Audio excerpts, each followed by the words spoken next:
말씀을 통해서 그 말씀 통해서 우리가 알아야 할 한 분 계시죠. 바로 예수님이십니다. 올해 이제 상반기 사역 2월이 벌써 중반으로 가고 있는데요. 상반기 반년 동안 한 4, 5개월 정도 될 것 같은데요. 우리가 말씀을 통해 더 알고 배워야 할 분, 바로 예수님에 대해서 함께 나누었으면 좋겠습니다. 그래서 예수님의 사역이라는 시리즈로 함께 은혜를 나누겠습니다. 연대기적 순서에 따라, 역사의 순서에 따라 특별히 예수님께서 30살이 되시고 3, 4년 동안을 주님의 사역을 감당하셨는데요. 그분의 사역을 집중적으로 볼 예정입니다. 이 기간 동안 믿음의 주인이신 예수님 바라보시는, 정말 믿음을 시작하신 그 주인이신 예수님 바라보시는 그런 저와 여러분 되기를 간절히 소망합니다. 우리 그러한 마음으로 옆에 분 바라보시면서 다시 한번 인사하겠습니다. 예수님만 바라보십시다 라고 인사하겠습니다. 예수님만 바라봅시다. 아멘. 예수님 여러분 잘 아시겠지만 예수님이 100% 인간의 모습으로 이 땅에 오셨습니다. 사람들에게 사랑받는 유년기를 보내셨고요. 또 율법을 완전히 익힌 그런 총명한 청년기를 보내셨습니다. 그리고 30세가 되어서 한 3, 4년 정도의 공생의 시간을 보내셨습니다.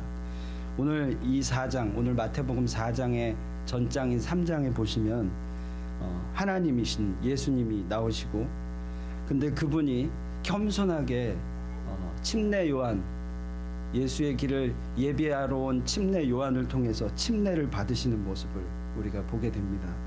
하나님은 이렇게 겸손의 왕으로 오신 예수님 보시면서 기뻐하셨습니다. 그리고 하늘에서 이러한 소리가 들렸습니다. 마태복음 3장 17절에 보시면 이는 내 사랑하는 아들이요 내 기뻐하는 자라. 하늘의 소리가 들린 거죠.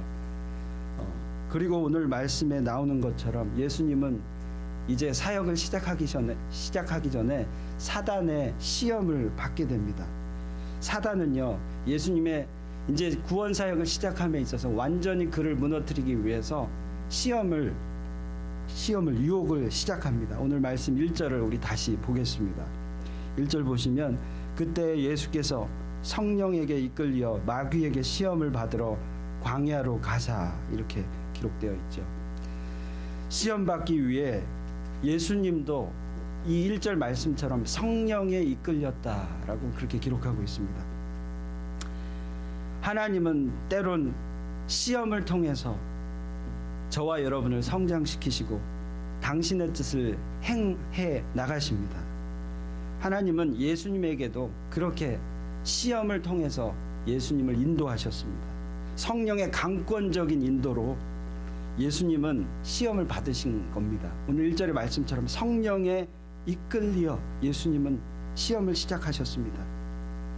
예수님은 그것에 완전히 순종하고 광야로 갔다.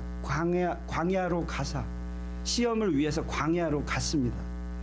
그래서 예수님은 이 시험을 극복함으로 하나님뿐만 아니라 사단의 인정을 받아서 참 구원자로, 참 메시아로 사역을 시작할 수 있게 된 것이죠. 시험을 이김으로 말미암아 우리가 이 1절 말씀을 통해 깨닫는 것이 있습니다.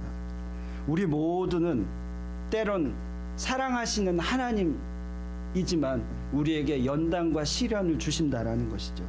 예수님이 받으신 그 시험처럼 우리의 삶에는 시험이 존재한다라는 것이죠. 근데 분명한 것은 하나님은 그 시험을 통해서 당신의 뜻을 우리에게 알려주시고 연단을 통해 우리가 성장한다라는 그 성장의 열매를 허락하신다라는 거죠. 그리고 또한 알게 됩니다. 성령에 이끌린다라는 말 되게 멋있고 아름다운 말이지만 늘 우리가 생각하는 만큼 평안만 있는 것이 아닙니다. 성령에 이끌린다라는 것은 평안만 허락하는 것이 아니라 때론 성령에 이끌려 우리는 시험을 받게 된다라는 것이죠. 이해할 수 없는 고난과 그 광야길로 하나님은 성령의 인도하심으로 저와 여러분을 인도하신다라는 것이죠. 그러니 하나님이 인도하심이 확실하다면 광야의 길에서도 고난의 길에서도 우리는 요동하지 말아야 합니다. 하나님이 인도하셨으니까요. 예수님처럼 그렇게 순종의 길을 광야로 가게 될 때, 순종하게 될 때 우리는 결국 그 터널을 지나고 하나님의 영광을 보게 되는 것입니다. 우리 2절을 또 보겠습니다. 40일을 밤낮으로 금식하신 후에 줄이신지라, 이렇게 기록합니다. 하나님의 구속 사역을 완성하고 순종하기 위해 이 땅에 오신 예수님은 공생의 사역을 시작하기 전 이를 증명하기 위해 예수님이 행하신 것은 바로 금식이었습니다. 40일을 금식에 할애하셨습니다.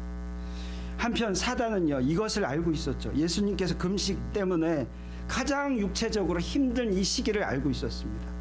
그래서 사단은 우는 사자와 같이 예수님에게 와서 메시아의 위상을 무너뜨리려 하고 있습니다. 자, 이제부터 본격적인 사단의 유혹이 시작됩니다. 사단이 첫 번째 예수님을 유혹한, 시험한 것은 바로 물질의 유혹이었습니다. 물질의 시험. 우리 3절에 그것이 나와 있죠. 사단이 이야기합니다. 내가 만일 하나님의 아들이거든 명하여 이 돌들로 떡덩이가 되게 하라, 이렇게 말합니다. 사단은 예수님께 하나님께서 주신 사명과 어긋나는 방법을 부추깁니다. 그것은 하나님의 아들의 능력을 사용하도록 유혹하는 거죠. 이 육신의 연약함에 자기 아들의, 하나님의 아들의 능력을 사용하도록 그 예수님을 부추기는 것입니다. 예수님은 금식을 막 끝난 그런 줄인 상태이셨습니다. 사단은 간교하게 예수님으로 하여금 인류 구원자의 힘을 나타내는 것이 아니라, 구원자로서의 힘을 나타내는 것이 아니라 그저 당면한 개인의 문제, 이 허기진 배를 채우도록 그 힘을 발휘하라 라고 예수님을 유혹하고 있는 거죠. 돌을 떡덩이가 되게 하란 사단의 첫 번째 유혹에 예수님은 어떻게 반박하고 계십니까? 4절에 보시면 예수께서 대답하여 이르시되 기록되었으니 라고 말씀을 시작하십니다. 기록되었으니. 예수님이 어떻게 반박하고 계시죠? 예수님은 하나님의 말씀에 근거하여 사단을 반박하였습니다. 기록되었으되. 우리에게 삶의 어려운 시험이나 공경이 닥쳐올 때 우리가 우리의 경험이나 우리의 힘을 의존하지 말고 예수님처럼 우리가 의존해야 할 것은, 의지해야 할 것은 하나님의 말씀이라는 사실을 우리에게 깨닫게 하여 줍니다. 그것이 바로 성숙한 신앙인의 모습이라는 거죠. 즉 우리에게 필요한 것은 지금 힘들고 지쳤으니까 육신의 배를 채우는 육의 양식이 아니라 근본적인 우리의 필요, 바로 영의 양식이 필요하다라는 것을 예수님은 우리에게 알려주고 있습니다. 예수님이 이어서 이렇게 말씀하십니다. 4절 이어서 사람이 떡으로만 살 것이 아니요 하나님의 입으로부터 나오는 모든 말씀으로 살 것이라 하였느니라, 이렇게 인용을 하시죠. 이것은 신명기 8장 3절에 구약에 있는 말씀을 인용하신 겁니다. 예수님은 이 신명기의 말씀의 뜻을 잘 알고 계셨습니다. 신명기에서 만나를 공급하신 하나님이 이스라엘 백성이 오직 영의 양식을 구할 때만 그들이 배부르다라는 것을 알고 그것을 인용하신 것이죠. 사단은 이와 같이 예수님에게처럼 우리에게 유혹을 합니다. 하나님의 백성이자 자녀로서 우리는 모든 것을 이미 소유하였죠. 그런데도 불구하고 당장 우리가 느끼는 감정, 그것에 필요하지 않느냐 하면서 물질에 굶주린 삶을 살도록 우리를 유혹하고 있다라는 거죠. 특히 가장 저와 여러분에게 연약한 부분을 통해서 사단은 지금도 우리를 그 물질을 가져라 라고 유혹하고 있습니다. 정말 그런 것 같아요. 자매님들에게 어떻게 유혹하나요? 보여지는 것, 옷, 보석, 가방 등의 꾸미는 것들 소유할 수 있도록 유혹하죠. 형제들에게는 어떻게 유혹하나요? 새 자동차, 새 집, 어떤 장비들, 이런 거 사도록 계속 유혹하는 게 바로 사단입니다. 제가 말씀드리는 것은 이 모든 것이 나쁘다라는 말씀이 아닙니다. 분명 이런 것들 우리의 삶에 필요합니다. 그러나 사단은 이 물질에 빠지도록, 소유욕에 빠지도록 우리의 영을 망가뜨린다라는 것이죠. 저와 여러분, 정말 소유욕에 자유하십니까? 물질에 자유하십니까? 우리는 하나님의 자녀이죠. 모든 것을 소유하였습니다. 정말 그런 우리가 정말 이 소유욕에 자유합니까? 사실 우리가 없어도 우리는 살 수 있습니다. 우리나라는 특별히 성형 인류 국가입니다. 다들 너무 사실 성형을 하는 건 좋은데 너무 심하게 하는 게 문제인 것 같습니다. 사실 예뻐지는 것이 끝이 없는 것 같아요. 요새 스크린으로 TV를 보면 우리 한국 땅의 자매님들이 어찌나 다들 이렇게 이쁜지 모르겠습니다. 이쁜 건 좋은데 중요한 건 그 마음이, 그 영혼이 이뻐져야 한다라는 것이죠. 마음이 예뻐지는 비결이 뭘까요? 바로 그것은 영의 양식을 먹을 때라는 것, 예수님이 우리에게 알려주고 있습니다. 성경이 어떻게 2000년을 지난 이 시기까지 오면서도 우리에게 베스트셀러가 됐을까요? 세상에 많은 책이 있지만 우리에게 베스트셀러가 될 수 있는 이유는 바로 성경이 우리의 영을 살리고 있기 때문입니다. 모든 말씀은 성경 저자의 귀에 들어가서 영감으로 기록되었습니다. 디모데후서 3장 16절의 말씀처럼 그저 단순히 문자화된 경전이 아닙니다.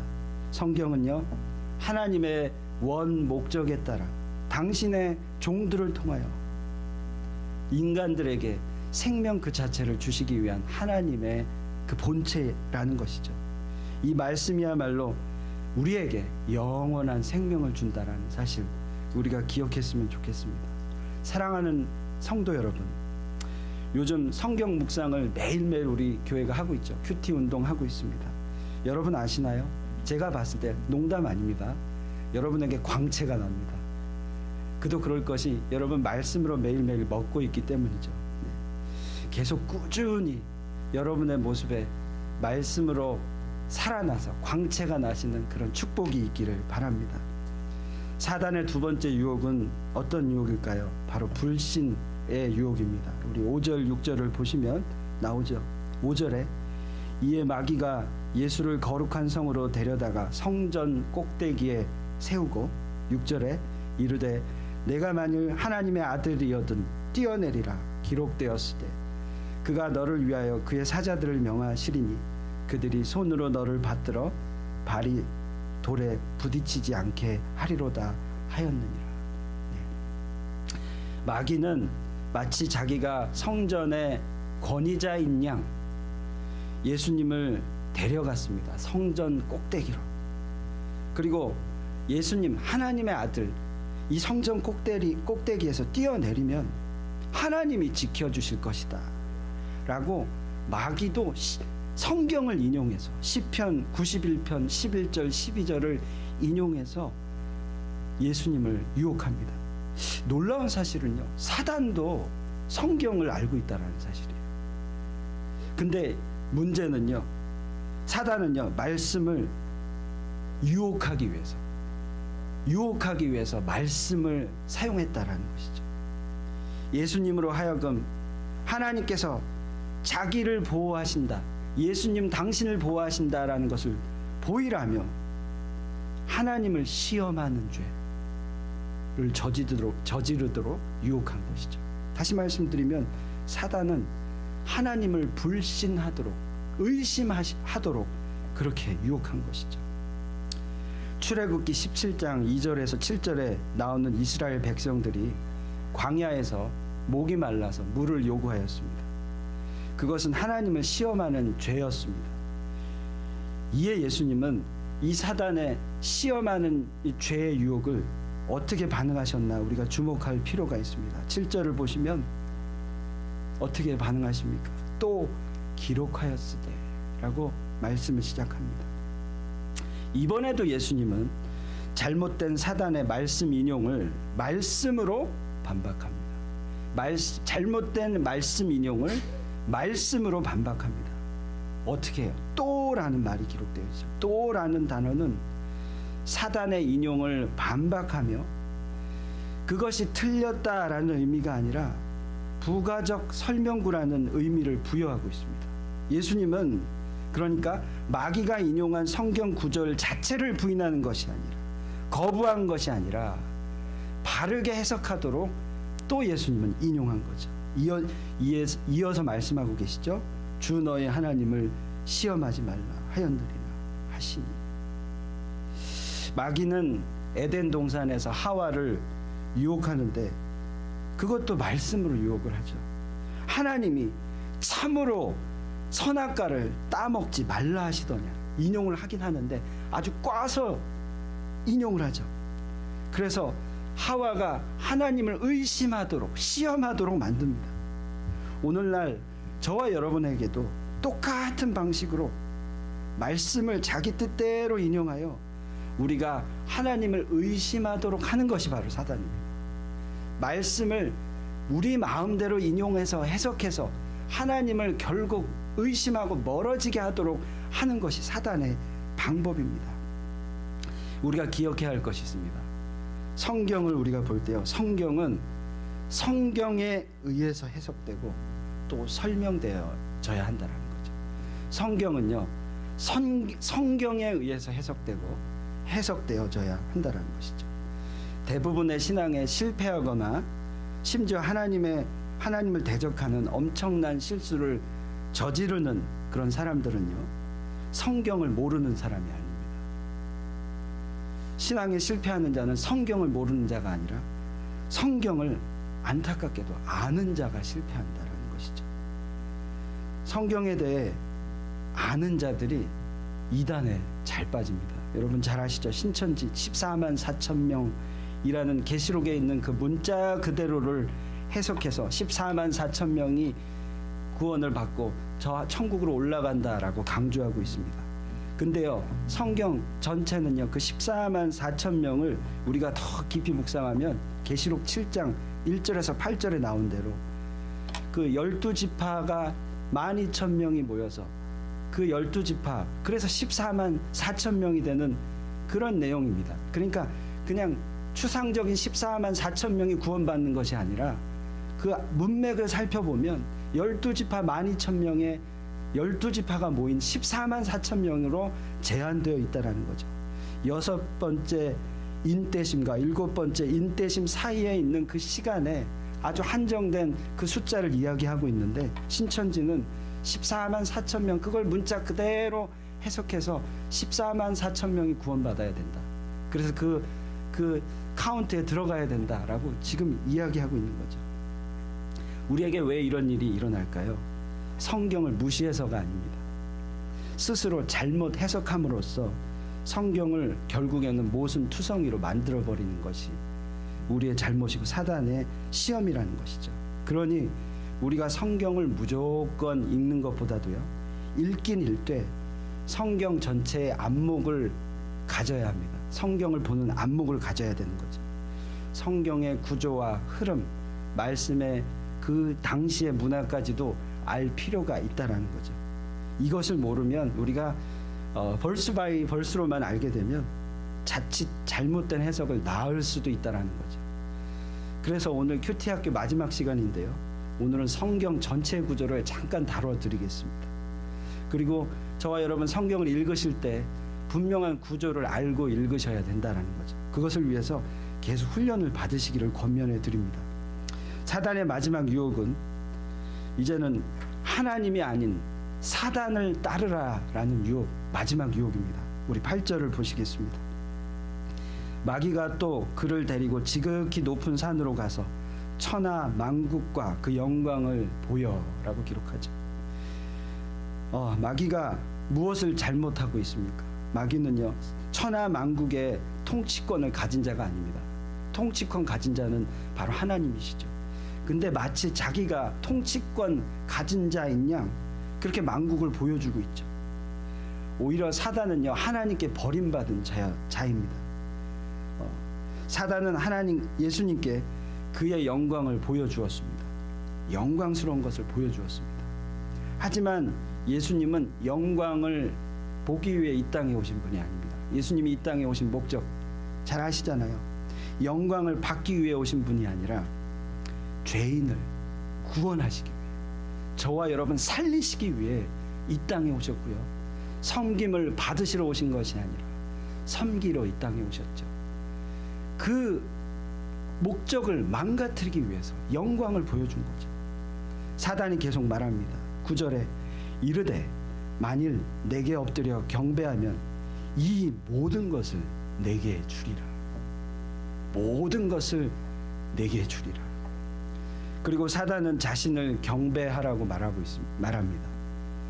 왕으로 만들어 준다는 그 미명 아래 예수님을 자기 수하로 만들어 가지고 예수님에게 약속된 그 하나님 나라, 그 영광을 자기 것으로 만들려는 사단의 관계가 있다라는 거죠.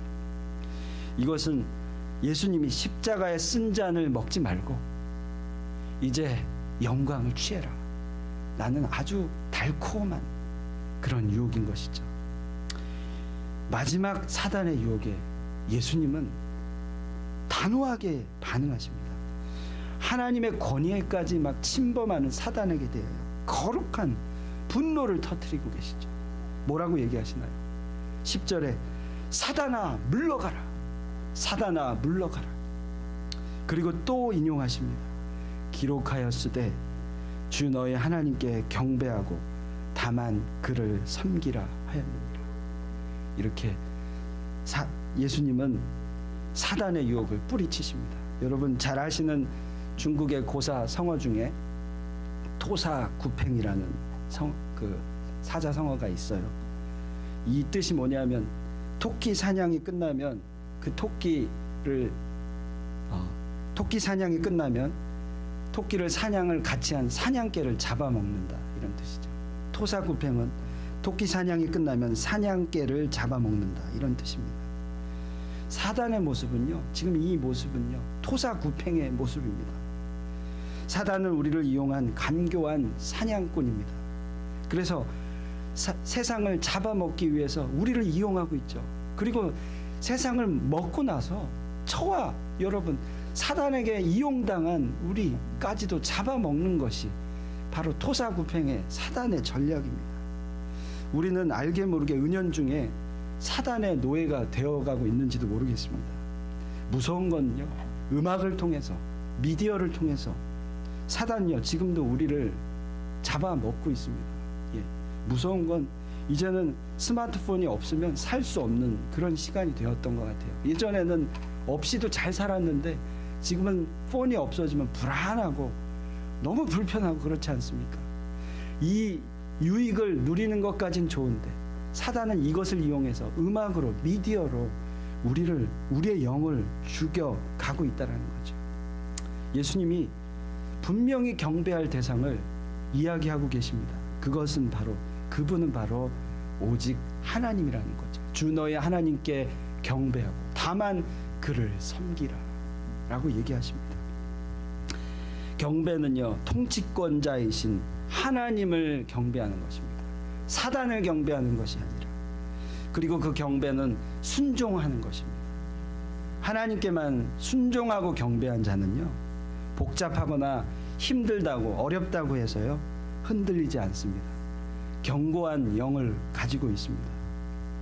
말씀을 마무리하면서 11절에 보시면 마귀는 예수님을 떠났습니다. 이에 마귀는 예수님을 떠나고 이렇게 말하고 있죠. 예수님은 사단의 세 가지 시험을 승리로 이끄셨고 그 이후로 예수님의 구원 사역은 시작되었습니다. 공생의 사역이 시작된 거죠. 천사들이 나와서 수종드니라 이렇게 기록하고 있죠. 이 모습을 보면서 예수님, 정말 인류를 구원하신 예수님, 정말 영광 받으실 예수님을 우리가 다시 한번 깨닫게 됩니다. 저와 여러분은 이렇게 예수님과 같이 승리하는, 유혹을 이기는 자입니까? 다시 한번 여쭤보고 싶습니다. 우리가 마귀의 유혹을 만약에 물리치지 못한다면요, 천사가 우리와 함께 수종하지 못합니다. 우리와 함께하지 못합니다. 마치 예수님이 유혹에 승리하셨을 때 천사들이 찾아온 것처럼 우리가 시험에 승리할 때 천군 천사가 저희와 함께 한다는 거죠. 예수님은 승리하셨지만 마귀의 시험은 끝난 것이 아니었습니다. 떠나간 마귀, 그러나 계속해서 이스라엘 백성들, 사람들의 마음을 강팍하게 하고 공생의 사역 중간중간마다 사단이 역사해서 결국 그 사람들이 예수님을 십자가에 죽게 만든 것이죠. 사단은 그렇게 계속 우리가 승리하여도 계속해서 우리의 연약한 부분을 통하여 우리를 무너뜨리고 있다라는 거죠. 마귀가 성공한 듯 하나 십자가에 예수님이 죽음으로 말미암아 마귀가 이긴 것 같으나 그때 하나님의 구원 사역은 하나님의 나라는 이 땅에 도래했고 결국 마귀는 실패하는 실패자가 되고 말았습니다. 여러분, 사단의 유혹을 이기는 그런 저와 여러분이 되었으면 좋겠습니다.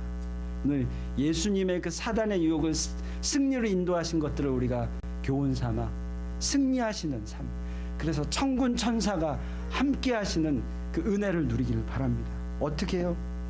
육신이 원하는 떡의 집착을 버리시길 바랍니다. 주의 말씀은 영원합니다. 풀은 마르고 꽃은 시드나 주의 말씀만은 영원합니다. 영원하신, 그냥 잠깐 잡았다 끝나는 물질이 아니라 영원하신 말씀 붙드는 저와 여러분 되었으면 좋겠습니다. 또요, 하나님을 불신하고 의심하고 시험하는 자가 아니라 하나님만을 신뢰하고 믿는 저와 여러분 되었으면 좋겠습니다. 그리고 사단에게 충성하는 사냥개 같은 삶이 아니라 우리는 하나님께 충성하는 정말 참 예배자 되기를 간절히 이 시간 축원합니다. 하나님은 순종을 기뻐하십니다. 지난주에 나누었죠.